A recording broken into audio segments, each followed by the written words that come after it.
We're back. We're back. Called Brownsville Girl. I'll tell you about it later.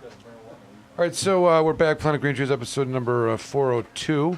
The last one before cannabis becomes legal in Michigan. I think Jim Powers has promised. Anyone listening, if you have any complaints or it doesn't happen, please call Jim Powers. You can forward those to Camoran Law. Jim Powers, care of Camoran Law. I feel like someone's trying to call in. Alan Peinzer lied to me earlier. I just want to call him out on that. And there's no pretty word for it. I think he mentioned that he was going to call in and give us a legal update. Nothing. Alan, get in the queue or something. Come on. Alan, you are inconsistent. Shiler's available too. Inconsistent. Jeez. I haven't seen Uncle Al in a while. No, we haven't seen him in a while. But what we should talk about is what's going to occur next Tuesday. What do you think about next Tuesday? Well, we got Kevin Spittler listening. He should call in too. He's, from. He's moved to Florida, I understand. He's working the hemp down there. From Toledo. You should call in. This is listening. What's the number, Jim, if anyone want to call in? 224-803-3098. All right. Let's talk about some of the other... what do you want to talk about more Prop 1? Because I can talk all day about that. Like, unfortunately, the vote's coming up. I got a lot more to say. A lot more people to convince.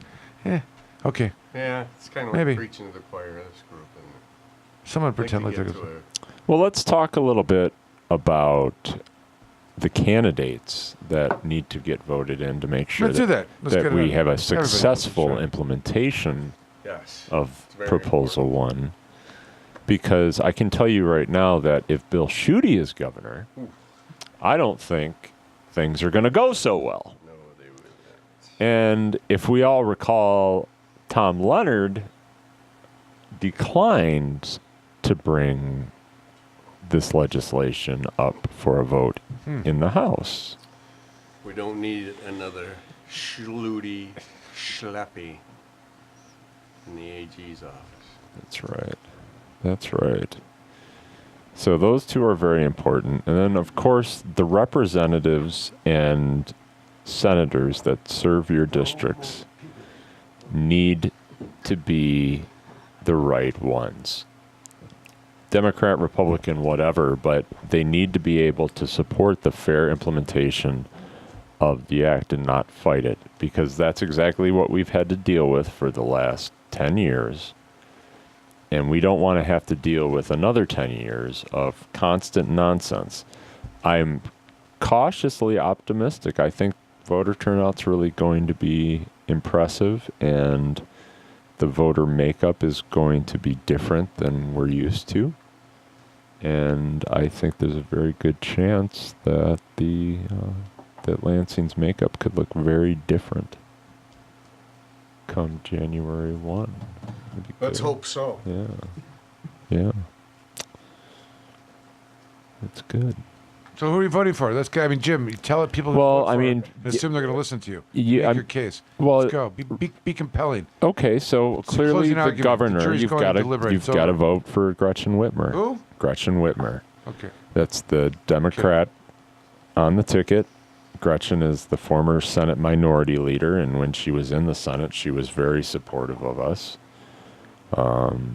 And I think that she's earned the vote.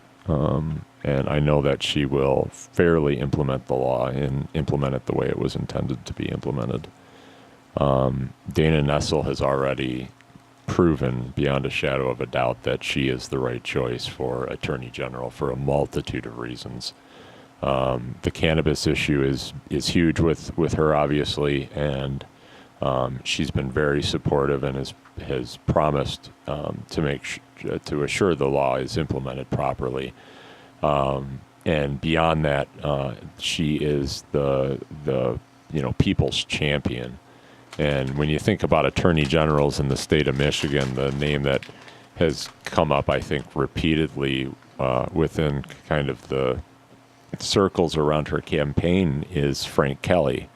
And that, she is truly a people's attorney general and wants to fight for the little guy as opposed to the mammoth organizations that are out there trying to pay for someone's vote. And then state and House, I mean, you have to really investigate those folks. And I would encourage people to go to coffee hours and public events where you can talk to these folks and ask where they stand on the issue, so you can decide who to vote for. Historically, the Democrats have been more supportive on this issue, but it certainly hasn't been consistent, I'll tell you that. So it's important that these candidates understand that if they want your vote, that you expect them to support the common sense legislation that's Proposal 1.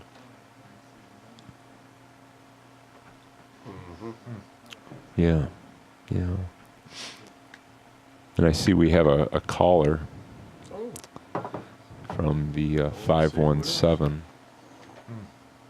Would you like to talk to them, I Michael? mean, not talk. You're risking it yourself, Jim. So you answer at your own. What? Okay, go ahead. Let's do it. All right, let's see. Caller, Cryptic of some sort. who are we speaking with? Hi, this is Jason Durham, Reverend with the First Cannabis Church of Logic and Reason. Hi, Saying Jason. hi from Lincoln, Michigan, guys. Amen and welcome. That thing to say? Keep up the great work. Enjoying the broadcast. Wanted to touch base on the organized religion. Please, because we were talking about that before, and We were.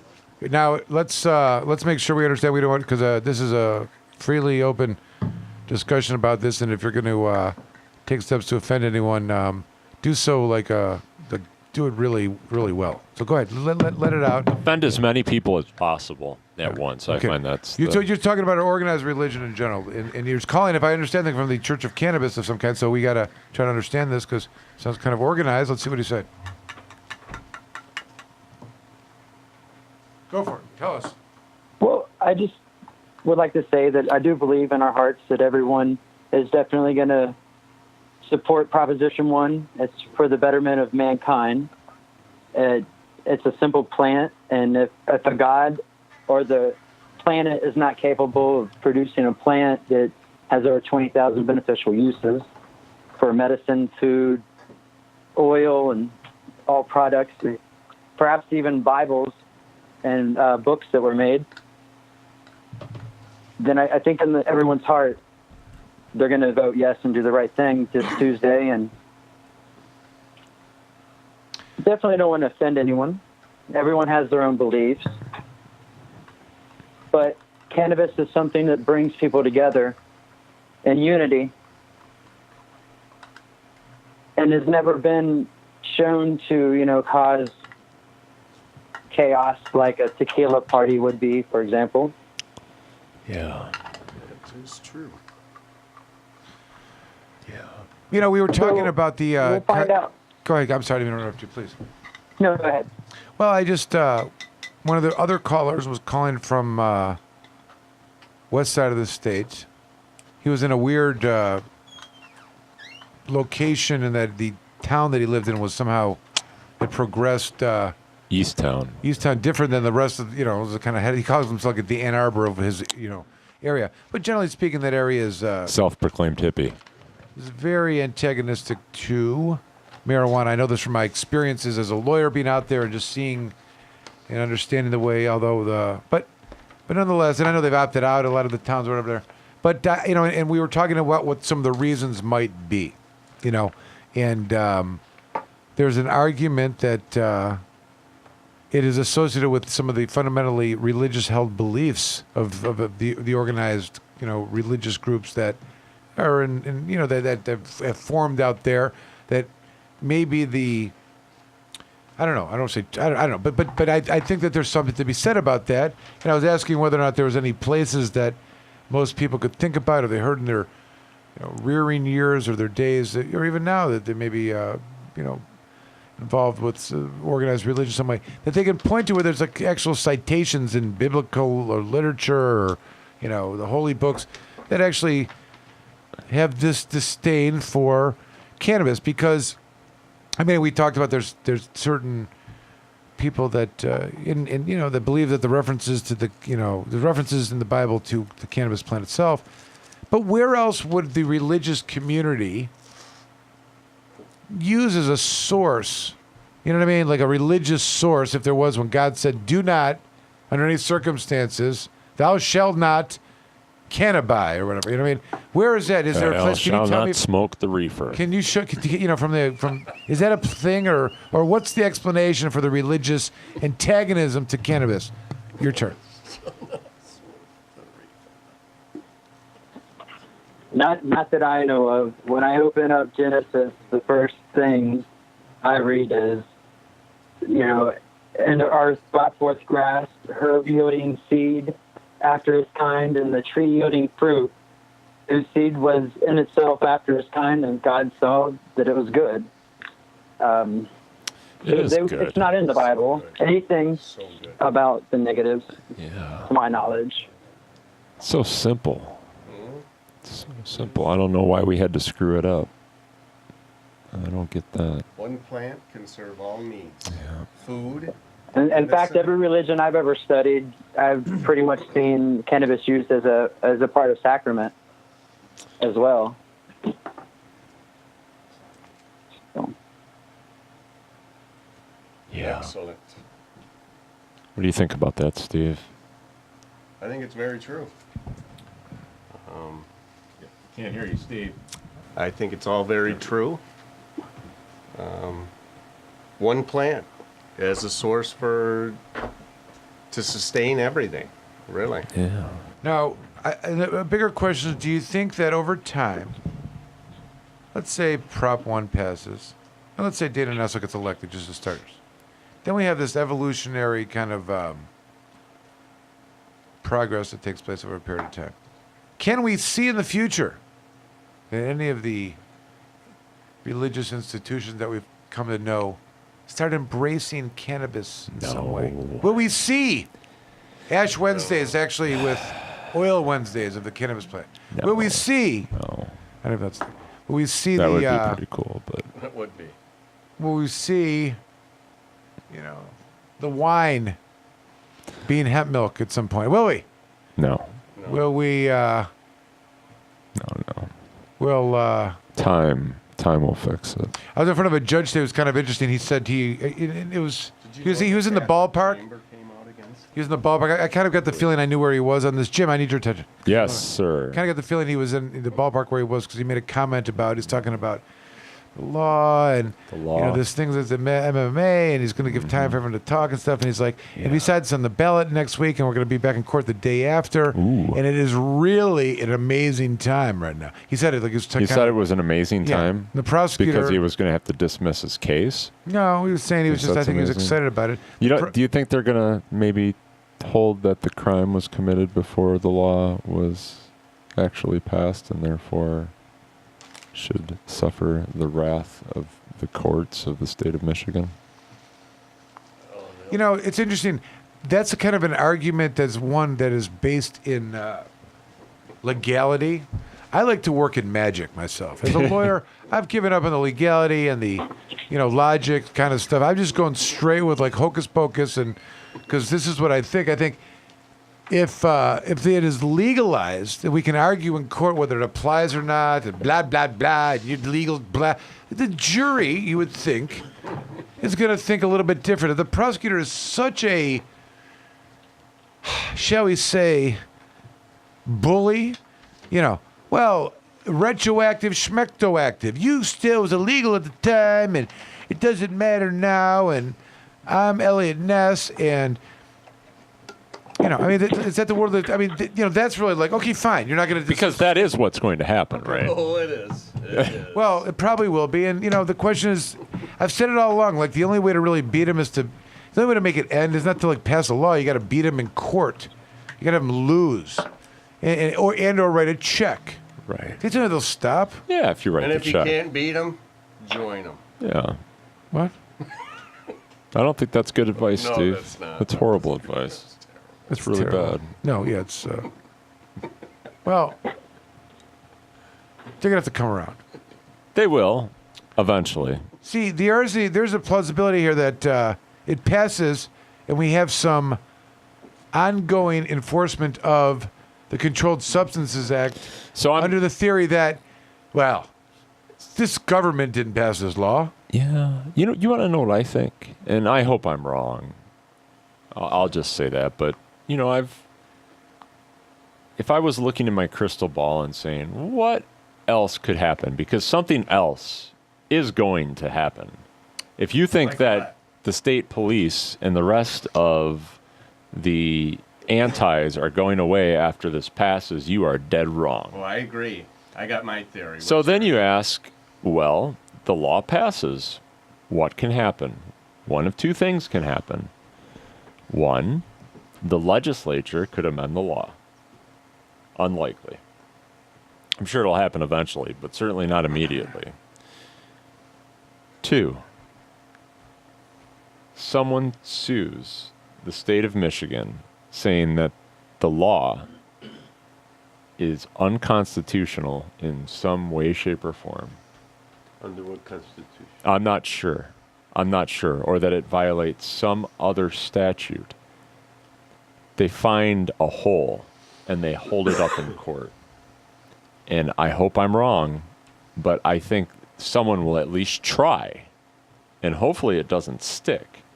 But I think if this thing passes, it's going to end up in court some way, in a very significant way. It's, Vote Dana. yeah, that's the only way. That's the only way. That is the only way. Only way. Now, my fear is that these county sheriffs that are against it are going to find some sort of weird loophole where they can declare that they are going to enforce federal law in their counties, and then Oh boy, I I think they've already see them tried that. trying to do something. They've already tried that, and it would be not so smart, I think, for especially a department ran by a publicly elected official to go against the people's will, especially if the yes vote is as high as I think it's going to be. Because if it's supported at the levels of the MMMA, like that's significant, and people are not going to hopefully just allow for a county to say, "Well, we're going to enforce federal law here." But who I knows? would hope not. I can Who just knows? see some weird, like you were saying, something weird, something significant. I could see that as something weird and significant that Yeah, something could weird. somehow happen. Something. In some way. Because they're not going away. No, They're you're going to right. do something. They're going to throw a monkey in the works here, and when they do, we're going to be like, "Oh, there it is, there it is," Yeah. and then we're going to have to fight through that. So that'll be fun. Unfortunately, I think you're right, Jim. Yeah. Anyhow, And Jeff gave it a nod as well, which means it's probably going to hold weight. We'll be busy. yeah, I think you guys will be busier than you think. But that's good. It's better to be busy than bored. I always say. We just got to encourage everybody to get out there and vote. Absolutely. Yeah. If you don't vote, you can't bitch, right, Tommy? That's right. That's right. Let's see. Sometimes it's a little say, but it's the only say you got in this whole process. Right. Get out there and vote. Don't be one of these people. Vote that your talk ass to- off. Yes. Enjoy it. It's a And right take we somebody have. with you. Yeah. Yes. That's right. Voting is good. Voting is good. It is good, especially in the midterm election, I think. So, all right. Calling it? I Well, think listen, we're it's gonna good to hear call from you. it. We always talked about having a Church of the Infidels, which would let I thought that's everybody what in that was thrown I out. thought that's what this was. It sounded like it. Oh, But it's good that there's, and we're going to have to come pray with you soon. And we appreciate you calling in. And it's glad to know that we've got some, we've captured some of the religious audience. Never thought I'd be Yeah. saying that. Absolutely. Yes, Reverend Steve Thompson is one of my favorite people. So I will see you guys soon. Bless you guys. Everybody go rock the vote out November 6th and November 16th. We'll all party in Flint. All right. Amen to that, brother. Amen. Have a great night. Amen. Later, guys. See ya. All right. All right, so we'll. It's a good time to call. I mean, should it be a little bit more, emotional? Because it is the last show before. Like, I don't know. We come back, it's over. Like, I don't know. is But there I any- just want to mention that. We're all still good. Like, Planet Green, just continue. We're not ending it. Right. I mean, if people really want It's us to gonna end it be- because afterwards, it's just gonna be new news. send me a couple emails. I'm more than happy to walk away. The Jim will take over, and No. the guy in the No, Halloween I costume won't. was remaining And, silent. I mean, like a I don't know what I spy would, costume guy. what I do on Thursday nights. It would be bad. We are thinking about.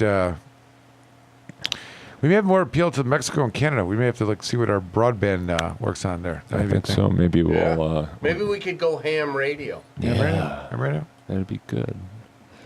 Yeah, and as I understand it, the studio may get revamped soon. That's right. Good. That's right. Yeah, So we that's are good. in serious discussions about that. And we may doing stations, like workout stations while we're doing the show. We're thinking about doing something like that, like really make it challenging. Yeah, it's Yeah. gonna be good. Yeah, Yeah, do the broadcast over a moat with alligators. We're talking about those other things. That may be maybe. a little bit too I much. was hoping there'd be some fire involved. That'd be good. Okay. That would be good. All right, well, listen. It's very important that everyone get out and vote. We've got a big election. I can't tell you. Listen, and here's the thing. To me, Dan Nessel has to win. Let me just say that. Because if we have to go through the same crap with the police ignoring the law. That's and, exactly what's going to I happen. mean, you see with what's that. going on. You see what's happening. Listen, that there's guy. this thing that's going on. I got to say this because it's to finish it. I sat and listened to some of this nonsense that they are running in their commercials. It is out of this Rocky Mountain High Intensity Drug Report, which is a federally funded report. And I will tell you that this is the only report that is used by the opponents. Every police officer you see that cites statistics in Colorado is referring to this particular report. What they're not telling you about this report is that it is a requirement of the report writer that they come out and conclude that marijuana is bad for whether it's legal or medical. This is the mandate of the Office of the Drug Policy Czar, that in order for them to remain funded in this regard, that they must conclude, or they cannot conclude any way that would be positive for the legalization of marijuana or any positive effects of medical marijuana, because the federal government still remain on as a Schedule 1. Now, as it states throughout the report, they are required to have these conclusions, and thus the data is skewed, and it is known to be skewed. It has been commented about being skewed. You will notice the following: that there is no other corroborating reports anywhere. In other words, if the data exists, as it does, you would think some other reputable organization other than just the law enforcement antagonist view for Rocky Mountain High, the interdiction team, would have taken the data, analyzed it, and put their name on it and say, we corroborate those statistics. There's no other one that would, because it is so skewed that by signing onto it or using the same twisted, unscientific logic, you will be stamping yourself out of the scientific community as far as statistic analysis. This is a documented fact. And this is the only thing that is relied upon. In fact, there's a good argument that this document was created for the express purpose of the opponents in the law enforcement community to have some nonsensical statistics to use at these particular debates. But once you call them out on the, there's skewed facts for them to win on, and there's nothing else for them to rely upon other than that, their goose is fried. And it's over. That's all I'm saying. That's all they got.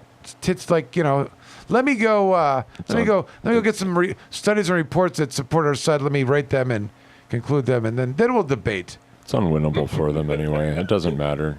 Don't you wish you could debate like that, Michael? I mean, I threw out there, like I said, whatever they're throwing out there is nonsense, right? It's like it says it within the report that the mandate of the report itself says shall not draw conclusions that favor the legalization of marijuana or argue in favor of medical marijuana because marijuana is still Schedule 1. Marijuana is bad. The only other report that's been done, the same magnitude, well, of a real magnitude, is the Schaefer report, which is a federal policy which addresses every single one of these talking points. What did the Schaefer driving report to say? crime It's so weird. to children use up or down. Huh. It's in other words, they're continuing the lie, and in 1970, 71, from their own comprehensive report, they knew that none of these things would be true. And I got something else to tell you. There are enough people that are engaging in the adult recreational use anyways, and have admitted it. And all those fears don't exist. They have not manifest themselves. The idea that just because recreational marijuana becomes legal in Michigan is somehow going to either, one, create, equally, I don't think it parallels. You're going to have an increase into that space, a whole new, brand new group of adults that are smoking marijuana.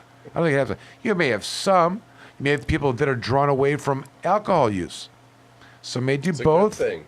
Yeah, some may do both. I don't really think mixing it's a good thing. Mix it up. I'm not whatever. Fan of Teach that. his own. There's risks that are going to go with that, and I don't know that. But if we're talking about, people who are either smoking in their house, smoking in a private setting, not as would be designed, and don't have to worry about the smell resulting in someone's door getting kicked in, although it's not the law now, but hopefully it will change. But it shouldn't be that ridiculous of a fact. It's really been a disgust. I don't know. I don't want to talk about it. If just ranting about this thing for 10 years. If I get some new, or a new song or something, start to learn a new instrument, play with my, talk through my nose or something like that. Like that's all I've been talking. Never mind. All right, that said, I think we should leave it there. Come on, let's get a final word just so I can. Final word is get up and vote on Tuesday. It's one of the most important elections ever for the state of Michigan. And if, like Tommy said, if you don't vote, you can't bitch. That's how that works. It's got to be the Attorney General. I got to come back to that. It is so important. Let me just tell you, the past 2008, 2009, the Michigan Medical Marijuana Act and the leading law enforcement agents said, fuck you, Michigan.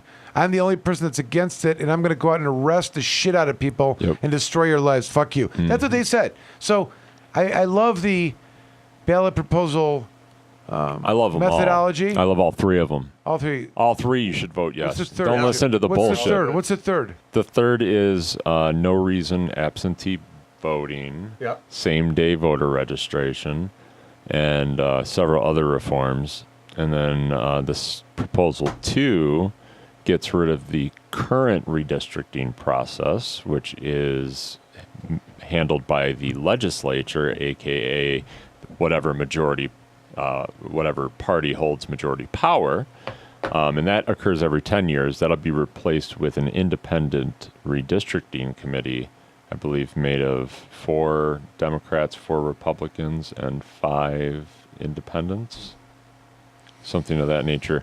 But it would be fair and balanced, and that way we can hopefully do away with the massive amount of gerrymandering that's occurring in our state currently. Like Fox News. But what I'm saying is, and just to finish my 2-hour rant here, I hate to say it, if Prop 1 passes and we have Tom Leonard as the Attorney General, I question whether or not it becomes meaningful. He'll sue to prevent the implementation of the law. I guarantee it. I would bet money on it. Does he have the power to do that, Jack? Anybody can sue anyone for anything. He's got the power to use his Attorney General resource to sue anyone. That's what Judy's been doing. Yep. I mean, a good argument of why, and Dana, has made a good point of this, is that, the state of Michigan is involved in lawsuits all over the place because of their destruction to the city of Flint. And Judy is fighting it instead of just settling. Give them Get a settlement and move on. Wasting taxpayers' dollars or something they have liability for over what? Over the liability? It's silly. Waste of resources. End it. End the lies. All right, here's a Bob Dylan song for the evening. And we'll leave it there. All right. Everyone be Nice. safe and please get out and vote and vote for Dana Nessel and Prep One. We'll talk to you next week.